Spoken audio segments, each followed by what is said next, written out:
Well, hello guys. I'm Hannah's memory of location filmmaking. Come on. I'll show you what is installed in the memories of this model. Okay, ready? Camera rolling. Slate. Lights. Action. This was my first ever memory I had in location filmmaking. I was so excited to use all the different framing. I learned the different type of framing and how each framing affects the mood and feeling of a scene. The vending machine project was really fun and I had a great time doing this exercise. It was also a good time to show our creativity through the characters and the story. This is Sock Puppet, Mr. Lim, and Mr. Lam. Week 3. The nuances are very important. Do you see that? There. Bling. Look at his mouth. Do you see the slight curve? Oh, yes, I see it. Wow. Oh, Mr. Lai is here. Okay, I show you one thing to make the actors look like they're thinking. Okay, first look at this chair for 5 seconds. Then look at the wall. You got to make them do business. This will make the actors do something so that they won't focus so much on the acting. They would get into character. Week 4 and 5. So the shortcut keys for FCP is to fast forward, press L. To rewind, press J. Make sure no Conti. Okay. Learning about sound was really helpful for the production of 321 FP and our future projects, because the sound shapes the film and good sound makes a good film. The best thing I learned was how a song can change the emotion of a scene. A few beats can make a difference to the suspense that you want to create. Film noir.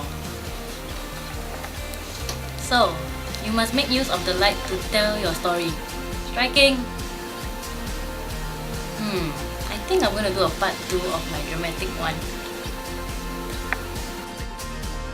Playing with the red heads was really cool. I learned that we can use light to reveal and hide many things. I love the Hollywood model so much. I was extremely excited and overjoyed when I found out we could have it.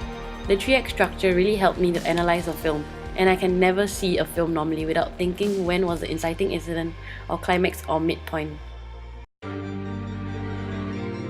Okay, so before FP started, I slept early every night to prepare myself for the sleepless nights ahead. It really paid off. I had enough energy to keep me going during editing. After we got our genre, we started immediately with the pre-production. We planned the story, script and shortlist. This was a time where we put on our thinking caps and used our brain juices. There were a lot of arguments and I felt that we spent too much time on the script, so it shortened our time. But we managed to pull through and everything turned out fine for the planning. The auditioning process was fun. We got to meet many potential casts, but because we were doing a romance genre, we had to look for the best boy and best girl actor.